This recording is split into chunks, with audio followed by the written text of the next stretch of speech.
Boa noite. Boa noite a todos, né? Estamos aqui no segundo dia de palestras do primeiro encontro Potiguar de Neurociência Cognitiva e Educação Matemática.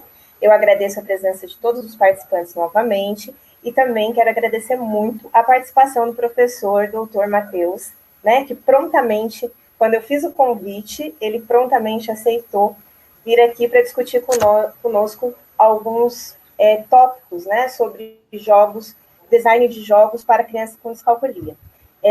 O primeiro aviso que eu tenho é que o link para a lista de presença, quando faltar mais ou menos meia hora para o final da palestra, a gente vai disponibilizar e eu peço que todos assinem essa lista, né, porque o certificado será emitido conforme a presença de vocês. Então, professor Matheus, agradeço mais uma vez imensamente, né, e aí vamos começar a palestra. Desculpa que eu estava esquecendo aqui já, ó.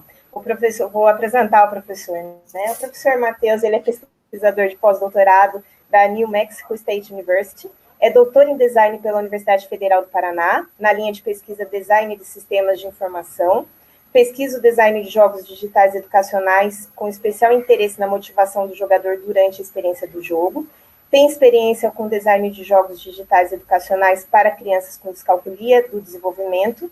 Em 2018, realizou a etapa sanduíche do doutorado na universidade, né, na New Mexico State University. É mestre em design também pela Universidade Federal do Paraná, bacharel em design pela Universidade Regional de Blumenau, e as áreas de interesse é aprendizagem baseada em jogos, gamificação, interação humano-computador e design centrado no usuário. E agora sim, a gente pode começar. Desculpa, né, por já estava aqui tanto tempo conversando que acabei me esquecendo. Então, eu peço desculpa a todos e boa noite, professor, seja bem-vindo ao nosso evento. Boa noite a todos e a todas. Agradeço, primeiramente, o convite, a oportunidade de estar aqui conversando com vocês sobre as minhas pesquisas, um pouco do que eu tenho pesquisado sobre o design de jogos para crianças com descalculia. Como a professora Etienne mencionou, é algo que eu tenho pesquisado então, ao longo do meu mestrado e doutorado, então sempre me traz muita satisfação falar sobre esse assunto.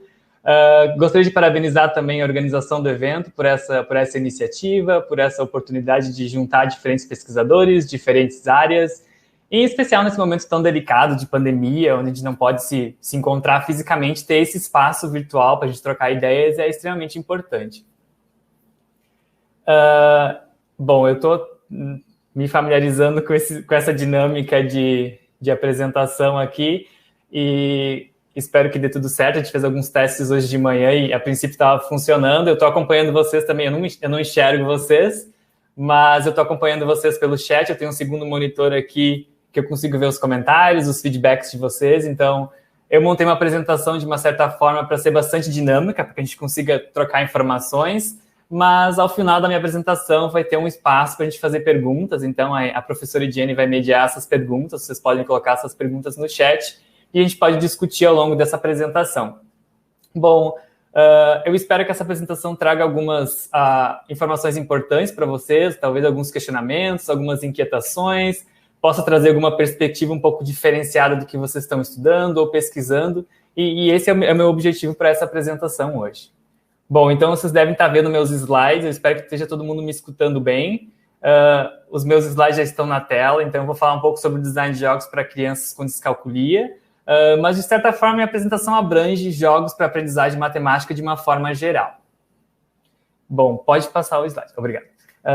Bom, para quem não me conhece, eu me chamo Matheus Cesarotto, então atualmente eu atuo como pesquisador de pós-doutorado aqui na New Mexico State University. Aqui a gente tem uma foto do campus. A universidade fica localizada na cidade de Las Cruces, no estado do Novo México, nos Estados Unidos. A gente faz divisa com o México, mas não é o México. E eu atuo especificamente no Learning Games Lab, que é um espaço onde a gente pesquisa e desenvolve uma série de recursos educacionais. Então, desde jogos educacionais, animações, aplicativos, laboratórios virtuais e por aí vai. Dentre as minhas atribuições, então, eu ainda estou no slide anterior.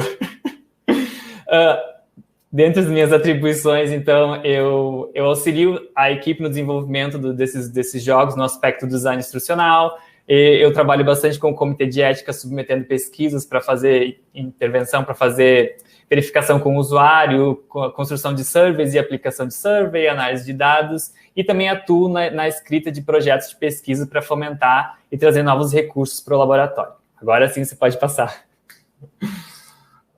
Bom, como vocês devem ter percebido, eu não sou nem da área de neurociência cognitiva, nem da educação matemática, eu sou da área do design, então o meu mestrado e doutorado eu obtive na Universidade Federal do Paraná, lá no sul do Brasil, em Curitiba, e eu venho pesquisar, então, o design instrucional, que se interessa pela construção e pela verificação de artefatos que sejam significativos para o aprendiz, sejam eficazes, sejam motivadores. Eu tenho um especial interesse também por jogos educacionais no contexto da matemática, na descalculia do desenvolvimento. Eu vou comentar um pouco sobre a minha pesquisa de doutorado ao longo da apresentação. E, mais particularmente agora no meu pós-doutorado, eu tenho focado bastante em acessibilidade de uma forma geral em produtos educacionais. Então, como projetar um artefato educacional que consiga atingir o maior número possível de aprendizes, considerando, então, habilidades e desabilidades desde cognitivas até físicas e motoras. Tem sido bastante desafiador, mas bastante interessante também. Próximo slide, por favor.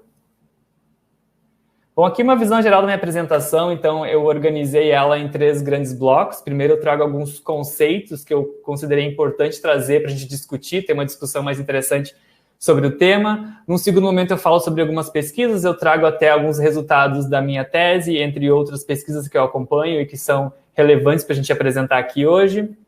E no terceiro bloco eu falo um pouco sobre os jogos desenvolvidos aqui no projeto Maths Next, que é um projeto financiado pela National Science Foundation, onde a gente desenvolve, então, recursos educacionais para conceitos matemáticos que os aprendizes do ensino fundamental apresentam alguma dificuldade. Então, vai desde, por exemplo, base 10 até uma pré-álgebra. Pode passar, por favor. Eu usualmente gosto de fazer slides, toda uma performance, transição, fogos de artifício, mas hoje está mais simples porque tem essa transição de slide que eu não tô controlando. Você pode passar esse slide também, por favor.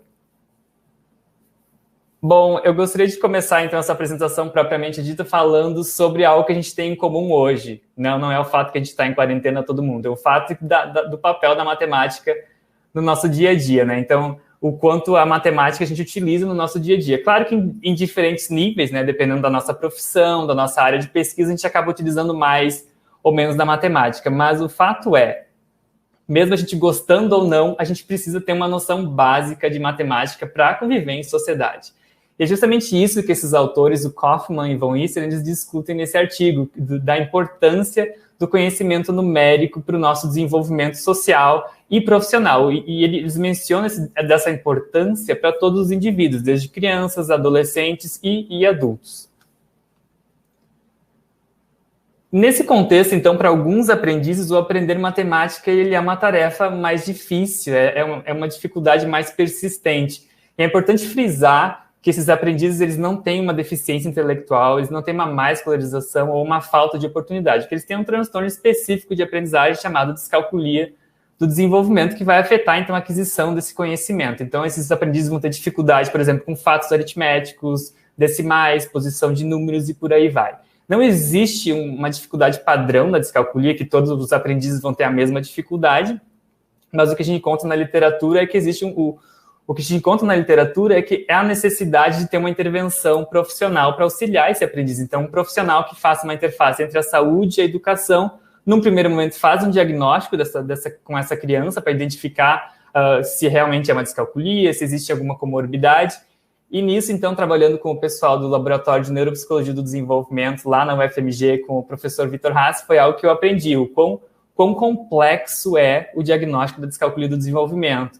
E o quão mais regra do que exceção são as comorbidades, né? A dificuldade de você encontrar uma descalculia pura. Então, usualmente tem uma descalculia com dislexia, uma descalculia com transtorno de déficit de atenção ou outros transtornos verbais, o que traz uma complexidade tanto para o diagnóstico como para a intervenção neuropsicológica. Então, basicamente, a intervenção neuropsicológica, após ter esse diagnóstico, tem como objetivo auxiliar esse aprendiz na aprendizagem do conhecimento matemático, para que ele consiga se restituir na sociedade, nas suas atividades acadêmicas e sociais. Pode passar, por favor. Aí vocês devem estar se perguntando e pensando, poxa, Matheus, mas você está falando de matemática, descalculia, o que o design tem a ver com isso? Né? O que você está fazendo aqui, cara? Você acha que está perdido? Pode passar, por favor. Bom, então o meu interesse surge por essa área, por essa conexão entre matemática, descalculia e jogos educacionais, quando eu começo a pesquisar e por meio de revisões sistemáticas eu identifiquei que existe um interesse na literatura e muitos pesquisadores da neuropsicologia escolar têm utilizado de jogos educacionais como uma ferramenta para intervenção neuropsicológica. Então, esses autores, eles defendem a ideia de que os jogos são um ambiente lúdico que permite um treinamento intensivo dessas habilidades matemáticas. Eles também argumentam que os jogos digitais trazem e exploram de um fascínio que essa geração, que os adolescentes e as crianças possuem para os ambientes digitais. E eu acho importante ressaltar também uma das qualidades dos jogos educacionais é que eles permitem um espaço seguro para o erro para esses aprendizes, né? Então, eles podem ter essa experiência de erro, eles podem fracassar no jogo e eles não vão ser penalizados por isso. Isso faz parte do processo de aprendizagem. Pode passar, por favor. Bom, e o que eu estou entendendo como jogo digital educacional? Qual seria uma definição para isso, né? Na verdade, não existe um consenso na literatura sobre o que é um jogo educacional digital. Isso vai variar dependendo da perspectiva que for analisada ou da área que está sendo estudado esse artefato. Eu gosto de trabalhar, de segmentar os elementos só para, de uma certa forma, para explicar de uma forma mais didática, como vocês vão ver no próximo slide. Onde a gente tem alguns elementos então, que a gente consegue conceituar então, o que seria um jogo educacional. Então, em um lado, a gente tem os elementos de engajamento, que são muito clássicos dos jogos de entretenimento. Então, esse artefato vai ter regras, ele vai ser iterativo, quer dizer o quê? Ele vai fomentar um feedback imediato. O jogador faz uma ação, ele recebe uma reação imediata sobre as suas ações. Ele vai ser desafiador, então um nível de desafio intermediário para as habilidades desse jogador. E ele vai ser progressivo. Então, ele começa inicialmente num desafio mais simplificado e ele vai gradualmente progredindo para desafios mais complexos. E no outro lado, a gente tem os elementos de engajamento de conteúdo. Então, um jogo educacional, usualmente, desde o seu processo de concepção, ele já tem um objetivo educacional claro. Então, se a gente pensar no contexto da matemática, um objetivo educacional para um jogo pode ser eu quero trabalhar, quero que os jogadores, após utilizar esses jogos, eles se sintam mais confiáveis ou mais confortáveis para lidar com base 10, ou para trabalhar com multiplicação. Então, esse pode ser o nosso objetivo educacional num jogo. E também tem um aspecto da abordagem pedagógica, que vai dizer como é que a gente está pensando em utilizar esse jogo. Ele vai ser utilizado em sala de aula, no laboratório de informática, vai ser utilizado como uma tarefa que o aluno joga em casa e traz algumas dúvidas. Como é que a gente está pensando em utilizar essa ferramenta em conjunto com outros artefatos educacionais e outras práticas pedagógicas. Pode passar o slide, por favor, deixa eu dar uma olhada aqui. Beleza? Bom, é importante lembrar também que o jogo educacional ele se caracteriza como um ambiente multimídia. Por que um ambiente multimídia? Porque ele utiliza de representações verbais, tanto palavras, texto em tela, como narração e áudio, e representações pictóricas, que vão ser tanto imagens estáticas como animações. Então, por exemplo, o que eu estou fazendo aqui com vocês hoje, apresentando, é uma apresentação, é um ambiente multimídia. Então, vocês têm texto em tela, eu estou narrando, falando algumas informações, e também tem algumas imagens nos meus slides que auxiliam, então, o entendimento do que eu estou falando. Pode passar, por favor. E nesse contexto, a gente tem a teoria cognitiva do aprendizado multimídia, que foi cunhada por Richard Meyer, e ele, por meio de uma série de experimentos, de estudos experimentais, ele chegou e ele evidenciou que as pessoas aprendem mais e melhor por meio, então, desse ambiente multimídia, quando a gente utiliza um duplo canal para apresentar informação. Então, a gente tem desde palavras e imagens que vão ser selecionadas ali nos nossos ouvidos e nos nossos olhos. É importante lembrar que os estudos apontam que a gente tem uma capacidade limitada de processamento para receber essas informações. Então, se tiver muito texto em tela ou muita imagem, muita informação, o aprendiz não vai conseguir receber essa informação.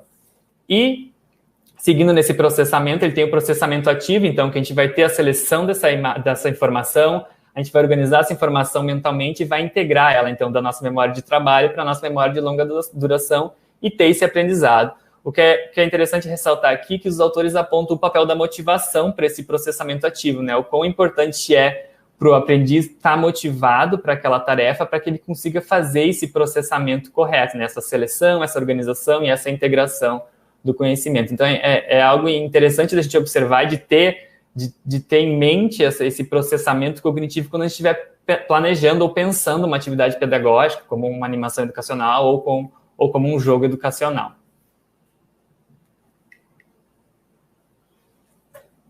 Pode passar, por favor. Aqui eu trouxe esses termos só para exemplificar para vocês e esclarecer. Então, na literatura, quando a gente fala em jogos educacionais, existem diferentes termos, né? Então, um dos mais clássicos é os serious games, que seriam os jogos sérios. A gente tem a aprendizagem baseada em jogos e a aprendizagem com jogos de computador, tem jogos educativos, jogos educacionais, e os autores utilizam esses termos de uma forma intercambiável. Então, eles conotam o mesmo significado, né? Próximo slide, por favor. E aqui é importante, eu trouxe essa distinção, porque quando a gente fala em gamificação, a gamificação não é um jogo educacional, a gamificação não é um jogo. Então, a gamificação, ela utiliza dos elementos de jogos, por exemplo, a pontuação ou um quadro de desempenho, e coloca isso numa situação de não jogo. Então, a ideia da gamificação é utilizar esses elementos para trazer mais engajamento, mais motivação para uma situação não jogo, como uma situação educacional ou de treinamento profissional. Aqui, outro aspecto que eu gostaria de reforçar com vocês é a ideia da gente evitar esse joguismo. Então, esses autores, a Clu e o Bittencourt, eles destacam isso dessa ideia de colocar os jogos educacionais num pedestal e dizer que eles vão solucionar todos os problemas da educação ou vão solucionar os problemas da intervenção neuropsicológica, vão ser a única tecnologia capaz de auxiliar esses aprendizes. É uma falácia que a gente tem que cuidar para não cair nela. Por mais entusiastas que a gente seja com jogos educacionais e novas mídias, elas possuem limitações e elas dependem também de outras práticas pedagógicas para serem eficazes. E nesse sentido, então, o Arset, em 2006, ele argumenta que não necessariamente por ser denominado um jogo educacional, esse jogo vai promover uma aprendizagem mais significativa, mais eficaz e mais motivadora. Isso depende de uma série de aspectos que vai, então, influenciar se esse jogo vai ser eficaz ou não. E aqui eu trago uma pergunta para vocês. Então, o que vocês acham, na experiência de vocês, como é que a gente pode criar um jogo educacional que fomente a aprendizagem matemática e que, ao mesmo tempo, ele seja divertido? Vocês podem colocar aqui no chat, que eu vou tentar dar uma olhada. Eu acho que tenho em tempo real o chat, então a gente pode ver as respostas de vocês, se vocês conseguirem participar. A ideia não precisa ser algo fundamentado, eu quero mais saber a percepção de vocês mesmos, o que vocês acham, ou com base na experiência prévia que vocês já tiveram com algum jogo educacional.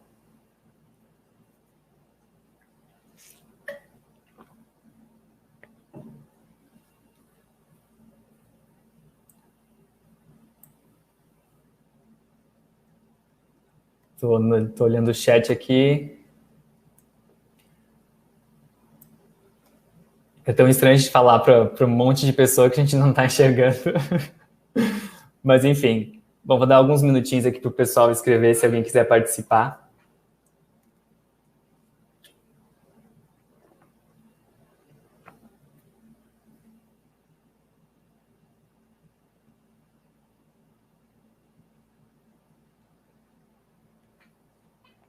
Bom, acho que a gente não vai ter nenhuma participação neste momento. Enfim, a gente pode discutir sobre isso posteriormente na apresentação, no final da apresentação, ou se alguém tiver alguma pergunta sobre isso, a gente pode discutir também posteriormente. Pode passar o slide, por favor. Agora eu estou vendo algumas respostas.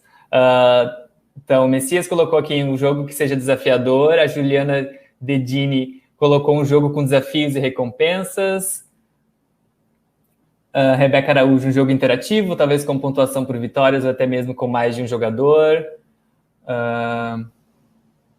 Agora tá vindo todas as respostas que eu não tinha recebido antes. O delay chegou com todas as respostas. A Roxana colocou um jogo que tem que ser muito interativo, pois as crianças são muito ativas. Saulo Figueiredo, com base nas necessidades, porém que seja do convívio do educando. Interessante que o professor ou o mediador sabe interagir com a ferramenta. Leonardo colocou o jogo deverá propiciar primeiro o interesse. E Sonali colocou jogo de perguntas e respostas que ganha um doce seria bacana. Ótimo, uma recompensa, uma motivação extrínseca sempre ajuda. Enfim, uma série de respostas. Não vou conseguir ler todas, mas obrigado pela participação. Bom, a ideia, então, agora é que a gente tem... Infelizmente, não existe uma receita de sucesso. Acho que todas as informações que vocês pontuaram no chat são interessantes a gente observar, os desafios, as recompensas, ser iterativo. E, infelizmente, não existe uma receita de sucesso, algo que a gente possa seguir passo a passo e chegar, então, num jogo, digamos, perfeito, que seja eficaz educacionalmente e que seja motivador. Mas existem algumas teorias, algumas pesquisas que podem auxiliar esse processo de desenvolvimento e alguns modelos de design que também são utilizados e que podem nos auxiliar nesse processo de desenvolvimento, que é um pouco do que eu vou falar agora aqui para vocês.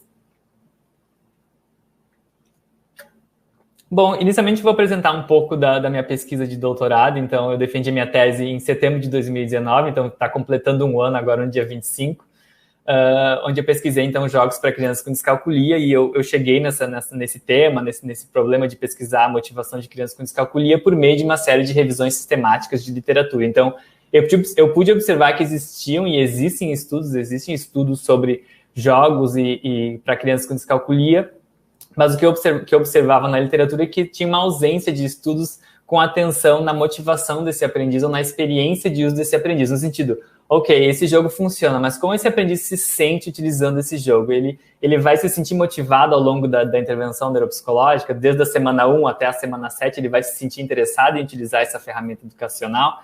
E eu estava mais interessado em saber o porquê ele achava aquilo motivador do que justamente saber se era motivador ou não. Então eu queria saber, é o personagem que faz com que esse aprendiz tenha interesse? É a narrativa? É a recompensa? Mas que forma de recompensa? Uma recompensa só no final do jogo? Uma recompensa em cada uma das fases? Então era isso que eu queria levantar e ouvir das crianças com descalculia, uma pesquisa qualitativa. Pode passar, por favor. Então, aqui o documento da minha tese, se vocês pesquisarem Matheus Cesaroto, UFPR, vocês caem no repositório da UFPR, então tem o documento completo da tese. Ele é um pouco extenso, mas eu acho que vale a pena dar uma olhadinha. Foi uma pesquisa aplicada, o meu objetivo foi descritivo, e a abordagem de dados que foi um pouco bastante diferenciada dos estudos que são realizados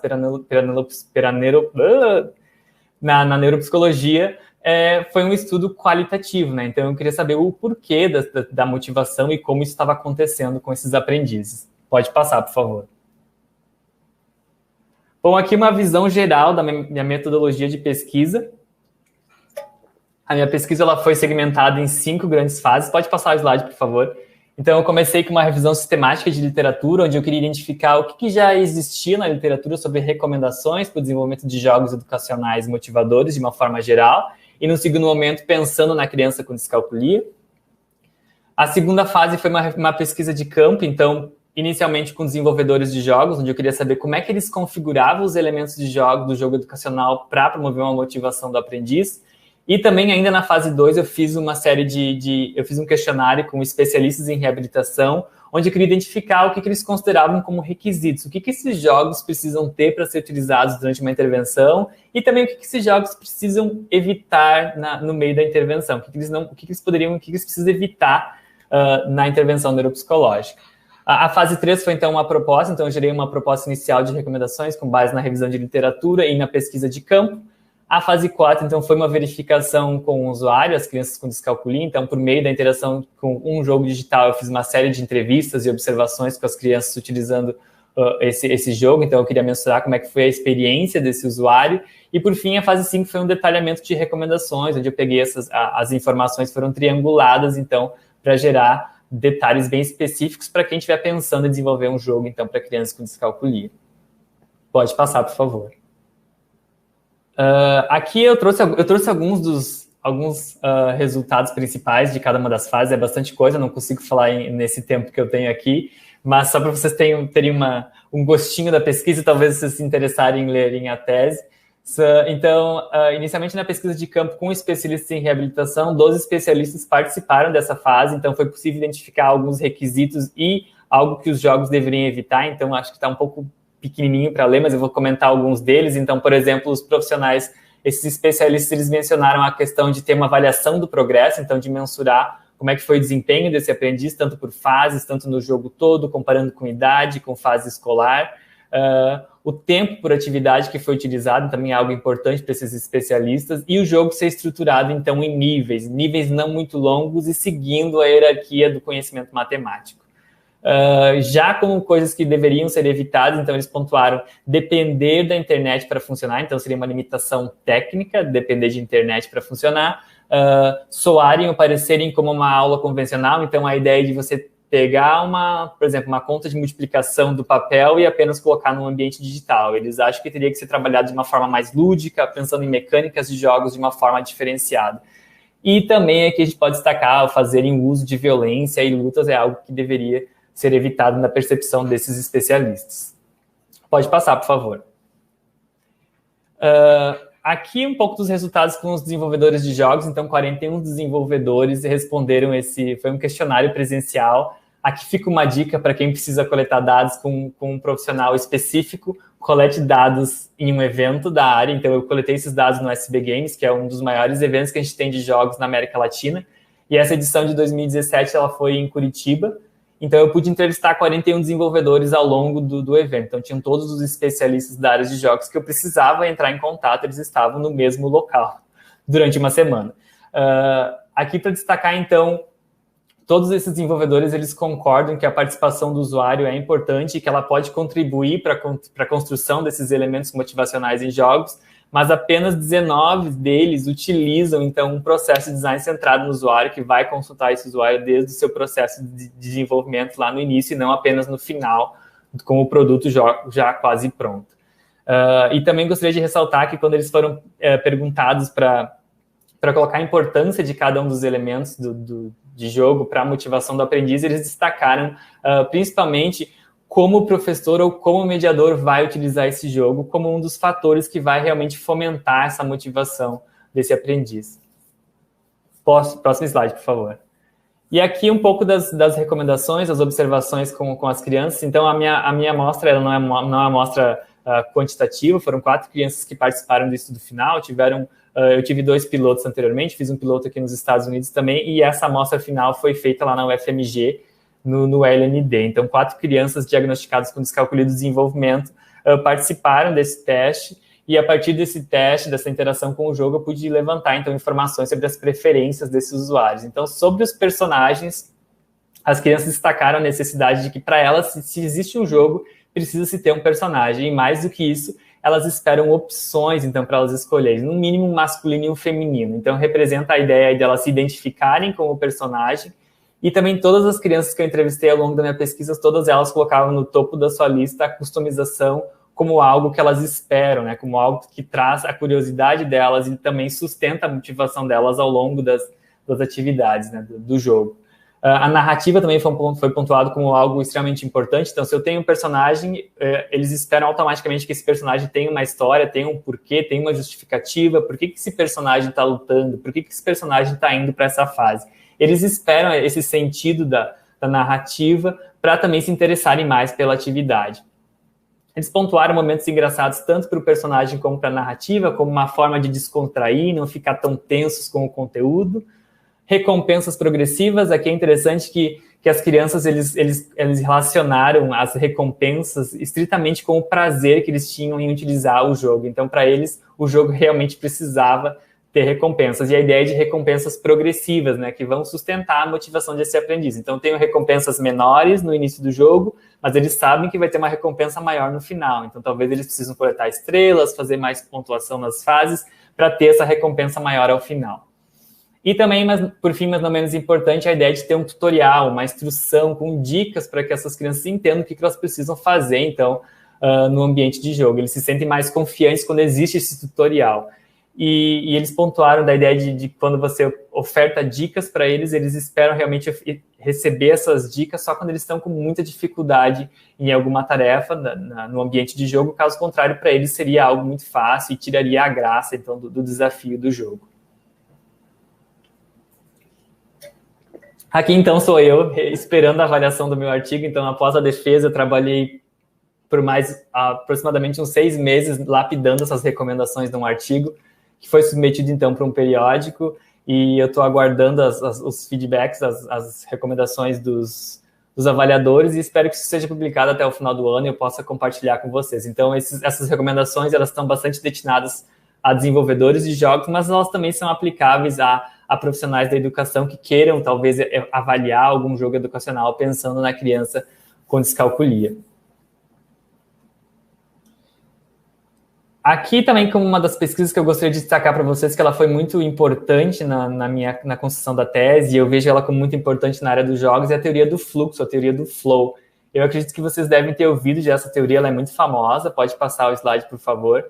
E ela foi proposta pelo Csikszentmihalyi em 1990, então não é uma teoria nova, ela é bastante consolidada, ela surgiu na área da psicologia para estudar a felicidade e a atividade plena, e a concentração plena numa atividade. Então, esse autor ele fala dessa ideia de balanceamento entre os desafios e as habilidades do aprendiz ou da pessoa em determinada atividade que faz com que ela entre num estado de fluxo de concentração total. Então, ela vai se sentir imersa naquela atividade, ela vai esquecer o que está ao redor dela, ela perde a percepção de tempo porque ela realmente está imersa e concentrada na atividade. Eu gosto de usar essa ilustração do Christian Beidner para explicar no contexto dos jogos como é que seria isso, né, a importância da teoria do fluxo. Então, basicamente, aqui nesse gráfico a gente consegue ver que quando os níveis de dificuldade do jogo ou da atividade estão muito altos, considerando as habilidades desse jogador, ele vai estar num nível de ansiedade. Isso vai ser desconfortável, ele não vai estar no estado de fluxo. E o contrário também não é legal. Então, se eu tenho desafios que são muito fáceis para as habilidades desse jogador ou desse aprendiz, ele vai se sentir indiferente. Isso não é desafiador para mim, isso não é legal, isso aqui é chato. Também não vai estar no estado de fluxo. Então, o ideal é que o sistema de jogo a gente consiga ter esse balanceamento entre as habilidades e os desafios e tenha um desafio em nível intermediário, que esse jogador ele se sinta desafiado, mas que esse desafio ele é capaz de atingir, de conseguir superar esse desafio. Aqui um estudo que eu realizei, então, com a doutora Alves em 2018. A gente estava interessado, então, a gente entendeu a teoria do fluxo, mas como é que a gente consegue orientar a desenvolvedores e pessoas que estão planejando criar algum artefato educacional para chegar nesse estado de fluxo? Então, a gente pegou uma série, a gente revisou na literatura uma série de estudos sobre motivação, desde a teoria do fluxo, a autoeficácia de Bandura, taxonomia de Malone-Lepper, modelo ARCS e um estudo prévio realizado pela doutora Alves em 2011, e a gente chegou nessas 10 categorias, então, que seriam categorias de motivação que auxiliam esse aprendiz a chegar num estado de fluxo. Então, vai desde inserção de desafios até objetivos claros, feedback das emoções, apelo emocional. Esse estudo está disponível online, ele está open acesso, então vocês conseguem acessar esse estudo e ter toda uma descrição detalhada dessas categorias. A ideia não é que para você ter o estado de fluxo você tenha que ter esses 10 elementos de motivação, mas com certeza se você tiver mais desses elementos na sua atividade, na sua proposta, a chance de você conseguir que o seu aprendiz esteja mais interessado, mais engajado e no fluxo na atividade são maiores.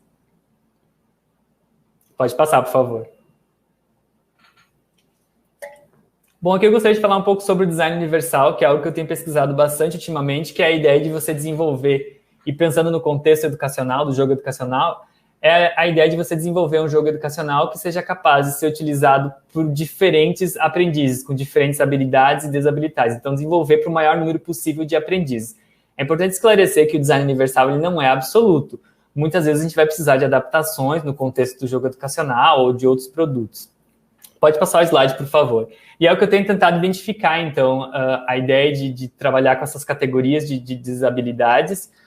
Por meio de uma revisão de literatura, eu cheguei nessas 4 categorias: visual, auditiva, motor e cognitiva.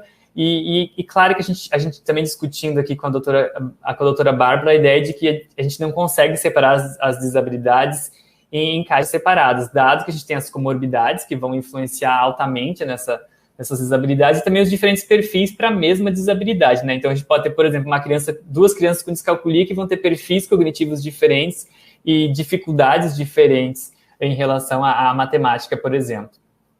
Pode passar o slide, por favor. É um estudo que a gente está elaborando ainda, vocês podem ver que todas as ilustrações são rascunhos ainda. E a gente chegou nesse processo, então, nesse framework aqui para entender a acessibilidade em jogos.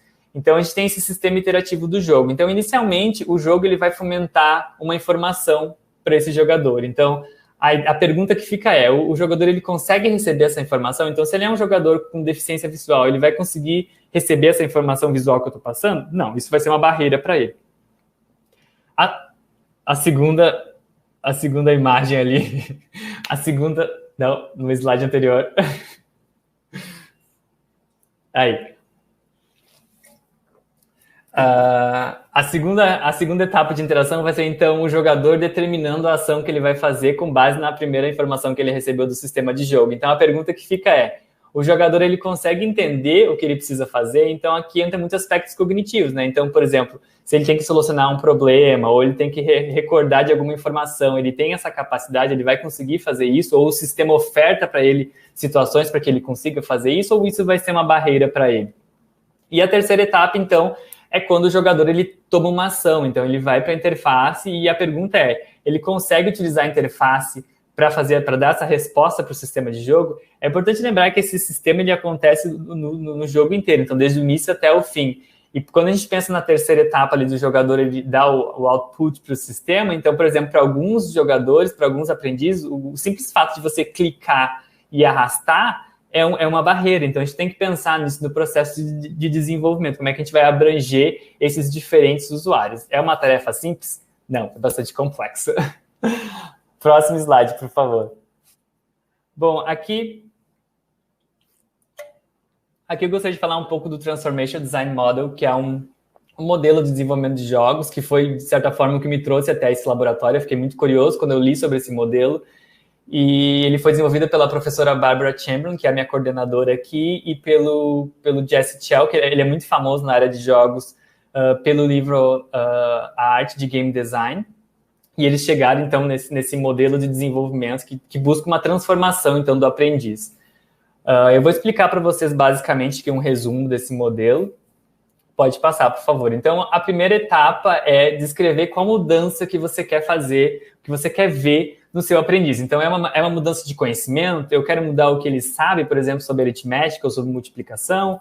Ou é uma mudança no comportamento, por exemplo? Como é que eles agem em relação àquilo? Ou vai ser em relação à emoção? Como é que ele se sente em relação à multiplicação ou à base 10? E entre também aspectos de habilidade e fisiológico. O segundo momento é quando a gente pensa, ok, a gente tem essa mudança que a gente quer trabalhar, e às vezes é mais do que uma mudança que a gente quer transformar no nosso aprendiz, a gente tem as atividades que vão levar a essa mudança. Então, como é que a gente vai fazer isso? É importante observar aqui que a gente não está pensando em jogos ainda, a gente está pensando de uma forma geral. Então, esse aprendiz ele vai ter que realizar exercícios diários de multiplicação para ele conseguir entender isso. Ou não, ele vai ter que ouvir uma história muito dramática sobre matemática, sobre a importância da matemática, para ele ter uma conexão emotiva com a matemática. Ou ele vai ter que aprender diferentes representações numéricas. Enfim, como é que a gente vai trabalhar essa mudança por meio de atividades? E, por fim, a gente começa a pensar, então, na experiência de jogo, né? Então, como é que a experiência de jogo vai facilitar essa atividade? Então, como é que vai ser essa experiência de jogo? O que o jogador faz no jogo? Ele pode vencer esse jogo? Como é que ele vence esse jogo? E aqui, bem especial, por que as pessoas vão querer jogar esse jogo e por que elas vão querer continuar jogando esse jogo? Então, não só motivá-las inicialmente, mas sustentar essa motivação ao longo da atividade de jogo. Como é que a gente consegue pensar nisso, né? Claro que isso é uma visão bastante simplificada do processo, mas eu gostaria de destacar também que é um processo centrado no usuário. Então, a gente tem a interação, por exemplo, com as crianças que a gente está desenvolvendo o jogo, por exemplo, ao longo de todo o processo, a gente faz uma série de testes. É uma equipe interdisciplinar aqui no laboratório, então quando a gente pensa num jogo para o ensino de matemática, a gente tem desde matemáticos na equipe, como professores de matemáticos, tem os animadores, tem os programadores, tem os game designers, tem os designers instrucionais, então é uma equipe bastante interdisciplinar e é um processo interativo, então tem muito teste com o usuário. Espero que esteja todo mundo vivo nesse momento, após 38 minutos que eu estou falando aqui. Espero que esteja todo mundo bem, tomem sua água, estejam hidratados. Pode passar o slide, por favor. Bom, agora eu vou trazer alguns exemplos de jogos que foram desenvolvidos aqui no laboratório, no Learning Games Lab, como parte do Math Next, que é esse projeto, então, financiado pela National Science Foundation. E nesse projeto, acho que você pode passar o slide, deixa eu ver.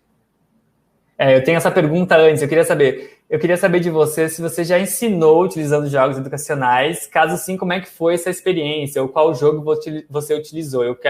Queria que vocês colocassem aqui no chat para a gente trocar uma ideia sobre isso. Vou dar alguns minutinhos, agora eu sei que tem o delay, então eu vou esperar um pouquinho.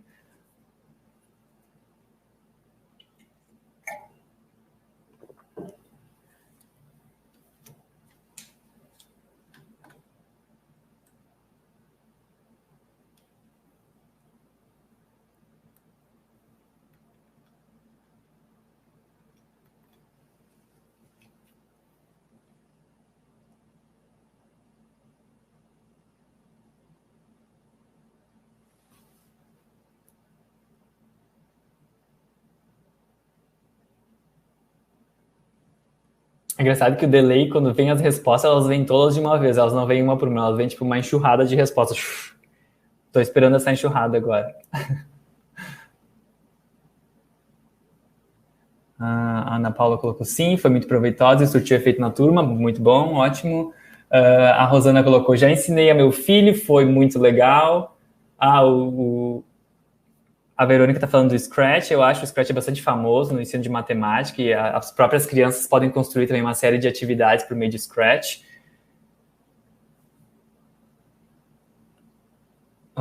Tem mais uma resposta do Rony que colocou já sim, é extremamente gratificante o retorno. A gente também, essa troca com os aprendizes, quando a gente vê eles utilizando a ferramenta que a gente gastou tanto tempo fazendo, é bastante interessante e realmente muito significativo ter esse retorno de que realmente funciona. Bom, acho que a gente pode continuar agora. Bom, então, como eu estava falando dos jogos que eu vou apresentar para vocês, são do projeto Math Snacks. Vocês podem acessar os jogos do projeto Math Snacks, eles estão online no mathsnacks.org. Então, lá a gente tem uma série de animações e jogos educacionais que são pensados, então, em conceitos matemáticos que os alunos do ensino fundamental eles têm alguma dificuldade de entender. Então, tem jogos sobre base 10, multiplicação, frações, pré-álgebra. Tem uma série de animações também. Infelizmente, todas as animações e jogos eles estão somente em inglês e em espanhol. A gente não tem nenhum material em português nesse projeto. Mas vocês conseguem acessar esses jogos online, eles são todos gratuitos e muitos deles vocês conseguem aplicar com os aprendizes de vocês, porque a parte da matemática ela não precisa de uma tradução, né? Você pode guiar o aprendiz no meio da narrativa ou na instrução do jogo, e quando chega na parte realmente da atividade matemática, o aluno vai conseguir entender, porque os números não precisam dessa tradução, né? Aqui, então, é uma foto do laboratório, do Learning Games Lab. Então, é uma sessão onde as crianças estão testando um dos nossos jogos. Isso foi parte da minha pesquisa, inclusive, quando eu fiz um teste piloto com essas crianças. Então, a gente tem uma estrutura muito interessante para fazer esses testes, desde equipamento, um espaço bem amplo onde essas crianças ficam e fazem os vários testes ao longo do processo de desenvolvimento. E elas são chamadas de consultores, né? Então, a gente consulta eles e no final de todos os nossos jogos tem os agradecimentos, então, para os consultores que avaliaram e nos deram um feedback ao longo do processo de desenvolvimento. Aqui, então, gostaria de destacar que a gente tem, sempre nos verões, a gente tem as sessões de verão. Então, esse ano foi atípico, foi virtual, mas geralmente as crianças expendem uma semana no laboratório. Então, por exemplo, a tarde toda no laboratório, a gente tem uma série de atividades. Aquele processo de desenvolvimento que vocês viram, o Transformation Design Model, a gente ensina isso para as crianças e ao final, então, de uma semana, ao longo de uma série de atividades, elas, em grupo, elas desenvolvem, elas apresentam uma ideia de jogo. Então, elas desenvolvem uma série de habilidades, desde pensamento crítico, pensamento de design, para chegar, então, ao longo dessa semana. E aqui é interessante, a gente tem essa parte no laboratório que se chama Video Closet, onde a criança vai lá nesse Video Closet como se fosse um confessionário. E daí, cada dia dessas sessões de verão tem uma pergunta diferente e nessa sala tem um iPad. Então, a criança lê a pergunta, aperta o gravar e grava a resposta, então, sozinha, e depois os desenvolvedores acessam essas respostas. É uma maneira muito interessante a gente ter feedback dessas crianças, tanto em relação aos nossos produtos que estão sendo desenvolvidos, mas também para essas crianças refletirem sobre o que elas aprenderam ao longo do dia ou ao longo da semana. Nesse ano, quando a gente teve a sessão online, a gente teve 20 crianças durante 2 semanas participando de uma série de atividades e a gente utilizou a ferramenta Flipgrid, talvez vocês conheçam, onde os estudantes podem entrar e gravar vídeos. Então, a gente coloca uma pergunta lá e os estudantes acessam essa pergunta e conseguem gravar de suas casas as respostas. Aqui, algumas dos feedbacks que a gente teve, a gente fez uma avaliação, então, ao longo dessas sessões de verão online, e eu queria trazer para vocês, então, algumas das opiniões das crianças e dos pais. Aqui eu não traduzi, mas basicamente, essa criança está dizendo que o que ela aprendeu ao longo dessa semana, ou o que deixou ela mais orgulhosa ao longo dessa semana, foi ela perceber que a opinião dela é importante e realmente, por mais que as pessoas às vezes não deem importância para isso, ela aprendeu ao longo dessa semana que a opinião dela é importante e que isso vai mudar muito a vida dela. Então, a importância dessas sessões, de ter esse espaço significativo, de valorizar essas crianças, de elas se sentirem confortáveis com a gente, para elas terem esse ambiente de aprendizagem. E também tem um relato de um dos pais que fala que pela primeira vez, então ela observou que a filha dela foi capaz de descrever o jogo que ela jogou, dizer as coisas boas e negativas desse jogo e como isso auxilia na aprendizagem. Então, é algo que a gente também fomenta com essas crianças, que elas tenham um pensamento crítico sobre o que elas consumem em relação à mídia, jogos educacionais e por aí vai. Elas serem capazes de ter esse pensamento crítico e descreverem o que elas gostaram, o que elas não gostaram, o que elas acham que auxilia ou não a essa ferramenta. Próximo slide, por favor. Aqui é um certificado que todas as crianças recebem após essas sessões. Então, elas recebem um certificado que elas foram consultores e que auxiliaram nesse processo de desenvolvimento dos jogos. Então, para as crianças é algo bastante significativo ter esse certificado impresso. Aqui agora eu tenho alguns dos jogos, então, para mostrar para vocês. Eu acho que agora, Messias, se você puder passar o primeiro vídeo, é o jogo Monster School Bus. Ele está disponível online e ele trabalha a base 10, número inteiro e decimais. Vamos ver se a gente tem algum, se a gente consegue ver.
E algumas informações com base na minha pesquisa das crianças com descalculia estão sendo alteradas, então, nesse jogo. Então, é bastante gratificante ver essas alterações. Lembrando, o jogo está disponível online, vocês conseguem jogar e, como vocês podem ver, eu acredito que vocês dando uma instrução inicial para a criança, ela consegue utilizar o jogo e participar dos desafios.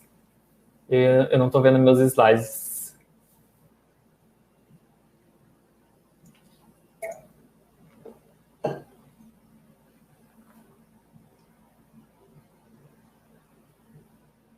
Ah, agora sim.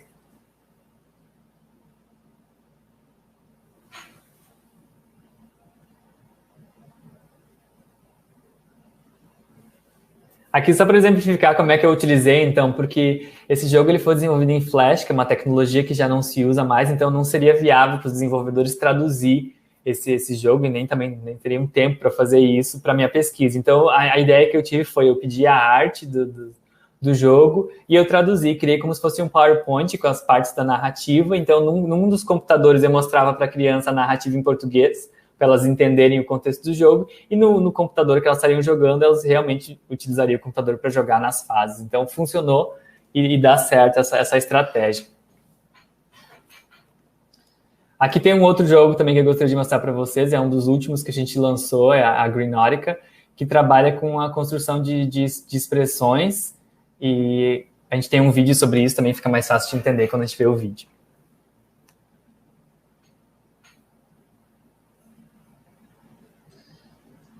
Professor, o microfone, ele quando ele no vídeo ele tá fechando para o senhor, viu? Então vai ter que falar após o vídeo somente. Ah, tá. Entendi.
Acho que vocês conseguiram ver o vídeo, agora eu vou tentar explicar um pouco. A ideia era eu explicar junto enquanto o vídeo estivesse passando.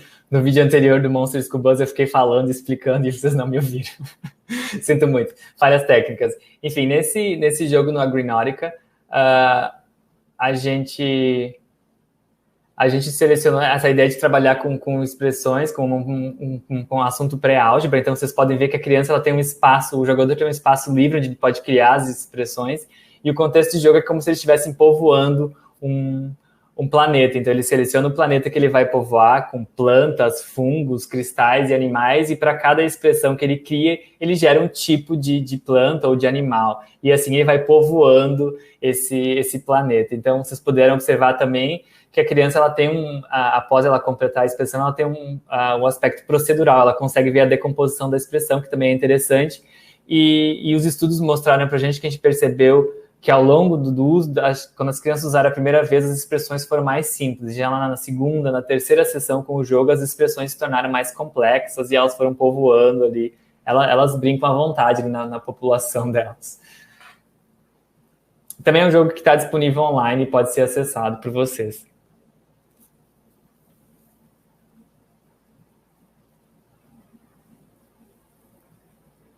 Você pode passar esse slide, por favor. E aqui um exemplo que a gente fez de material complementar. Então, para cada um dos jogos que a gente desenvolve aqui no projeto, a gente tem uma série de materiais complementares. Então, como é que o professor pode utilizar esse jogo e, junto a esse jogo, ter outros recursos pedagógicos que vão fomentar discussões. E esse foi um dos materiais que, inclusive, que eu criei no meu período de sanduíche aqui. Então, foi um conjunto de cartas com todas as espécies, então, desse jogo. Então, a carta ela orienta a criança o que ela precisa, quantos tipos de parentes, quantos tipos de operações ela precisa ter para gerar aquela planta, ou aquele fungo, ou aquele animal. E aqui é o baralho completo. Então, a ideia é que a criança possa utilizar essa atividade, como levar para casa a carta e trazer para a escola algumas dúvidas, enfim, vai da criatividade também do professor de como utilizar essa ferramenta. A gente provém algumas orientações, mas claro que sempre tem um espaço para criatividade e outras formas de uso. Aqui também um outro exemplo, quando eu falo de material, tem um guia do professor, então na página do jogo, se vocês acessarem o mathsnacks.org, lá tem uma parte do jogo que se chama Guia do Professor, Teacher Guide, que também só está em inglês e espanhol, e tem informações sobre o jogo, que assunto que ele trabalha, qual é a série que ele foi planejado para ser utilizado, como preparar a atividade. Então, tem um vídeo explicando para o professor como é que o jogo funciona, orienta o professor a jogar esse jogo antes, e também fomenta algumas ideias para discussões. Por exemplo, o que é uma expressão? O que um operador faz em uma expressão? Quando é útil utilizar os parênteses. Então, ele traz uma série de atividades que, por meio do uso do jogo, vai fomentar a curiosidade da criança. Eles vão discutir sobre matemática. A ideia é que, quando eles discutem sobre a experiência de jogo, eles estão discutindo sobre matemática, e isso, para a aprendizagem, é relevante. Pode passar, por favor. Aqui um estudo que a gente tem, eu trouxe só para mostrar a eficácia dos jogos desenvolvidos aqui, das animações. Então, foi um estudo experimental realizado com 741 estudantes ao longo de 5 semanas, então de 6ª, 7ª, 8ª série, e pôde-se observar, então, que utilizando os recursos do MathSnacks, tanto os jogos como as animações, eles tiveram um ganho no conhecimento conceitual matemático, e eles aprenderam mais. Esse grupo que utilizou os recursos digitais aprenderam mais que o outro grupo que utilizou estratégias convencionais. Esse estudo também está disponível na página do MathSnacks. Aqui eu achei esse site interessante essa semana, eu gostaria de compartilhar com vocês. Ele não faz parte do nosso projeto do Learning Games Lab, não está associado com as nossas pesquisas, mas basicamente esse site, esse Learning Works for Kids, eles têm uma plataforma de busca que vocês podem pesquisar jogos e aplicativos. Então, no próximo slide a gente vai poder ver que ele tem uma série de categorias. Então, o que eu estou pensando de habilidade? Organização, planejamento, autocontrole. Qual é a disciplina acadêmica que eu estou buscando um jogo, um aplicativo? É na matemática, na escrita, na leitura, e o que eles chamam ali de Learning Challenge. Então, tem alguma série de aspectos que podem ser úteis também, desde ansiedade, descalculia, dislexia, e daí você seleciona com base no que você está procurando e faz uma busca de jogos ou aplicativos que estão disponíveis online. E daí ele te dá um ranking ali, como uma categoria que eles avaliam, então com base em quanto esse jogo, esse aplicativo cognitivamente ele é positivo e também aspectos de diversão. Achei essa plataforma interessante, acho que seria bem legal se a gente tivesse algo semelhante em português no Brasil para identificar os jogos que a gente tem em português, que às vezes é difícil a gente encontrar essas ferramentas educacionais que são desenvolvidas no Brasil.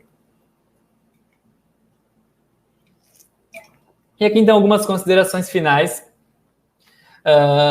Vejo muitas possibilidades e também muitos desafios para a área dos jogos educacionais no contexto da descalculia do desenvolvimento ou pensando em acessibilidade cognitiva para outros transtornos de aprendizagem. A área de acessibilidade cognitiva, especialmente, me atrai muito a minha atenção. É uma área que eu percebo nas revisões que eu tenho feito que são poucos os estudos na área de jogos que atuam sobre isso. E é uma área bastante complexa, como a gente pode ver pelas comorbidades, pelos diferentes perfis cognitivos. A ideia de trazer essas conexões de áreas é sempre algo que permeia as minhas pesquisas, essa interdisciplinaridade, torna, às vezes, as pesquisas um pouco mais complexas, mas eu acho que é extremamente importante.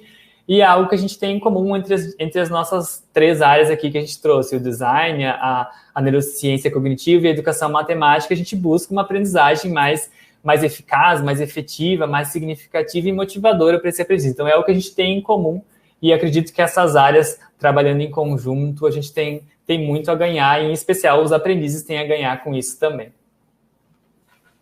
Aqui algumas das referências que eu utilizei ao longo da minha apresentação, está um pouco pequeno aqui, mas se alguém tiver alguma dificuldade de encontrar alguma referência, pode me escrever que se eu tiver disponível, eu compartilho com vocês.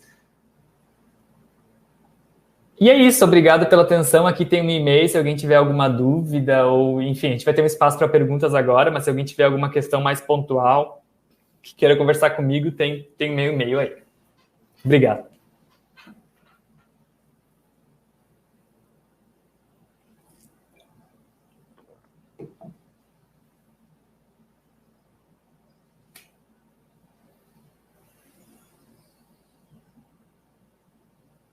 Eu não estou te ouvindo, Etienne. Pronto, abri o microfone. Sim. Isso sempre acontece. Bom, eu queria agradecer a palestra, foi muito interessante o tema. Nós estamos percebendo aqui pelo chat que também está sendo muito, né, elogiado. Então, a gente fica bem feliz com isso. Então, a primeira pergunta é da Dani. Ela pergunta, esses jogos são apenas online ou podem ser baixados? Os jogos do projeto Math Snacks, eles estão todos online. A gente tem alguns jogos que são em aplicativos, que você baixa no tablet, mas os jogos do Math Snacks, eles estão todos online. Teve uma outra pergunta que apareceu aqui, que agora ela sumiu da lista do chat, é que um professor perguntava se você conhece ou pode indicar algum jogo também voltado para o ensino médio. Eu acredito que dependendo do contexto, até os jogos que a gente tem aqui desenvolvidos no Math Snacks, você consegue utilizar, dependendo da atividade que você quiser. Eu não tenho nenhum nome em mente agora, por isso até que eu comentei na plataforma, se a gente tivesse uma ferramenta de busca para encontrar jogos desenvolvidos no Brasil ou aplicativos educacionais, seria bastante interessante, pensando, eu quero um jogo para trabalhar essa habilidade específica, né? Se tivesse uma plataforma nesse sentido de identificar, seria interessante. Tá certo, vamos ver mais. Próxima pergunta, essa foi a que eu acabei de ler. A gente tem aqui vários comentários, né? Como a Rosa colocou que já ensinei ao meu filho, foi muito legal. Mais alguma pergunta? Alguns alunos aqui estavam super ansiosos, né? Pelo jogo, porque eu volta e meia sou procurada.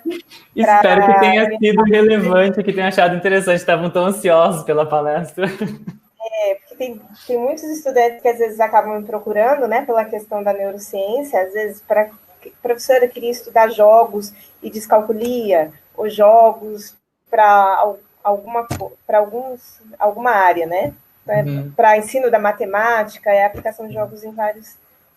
Uma dica que eu dou para quem está pensando em mesclar áreas, assim, é buscar parcerias. Por exemplo, a minha pesquisa de mestrado e doutorado não teria acontecido sem o apoio do Laboratório de Neuropsicologia do Desenvolvimento, lá da UFMG. O professor Vitor Haas, sua equipe, me receberam e me auxiliaram, porque eu não sou especialista em descalculia, então eu precisava ter esse apoio, esse feedback de especialistas na área para guiar o trabalho.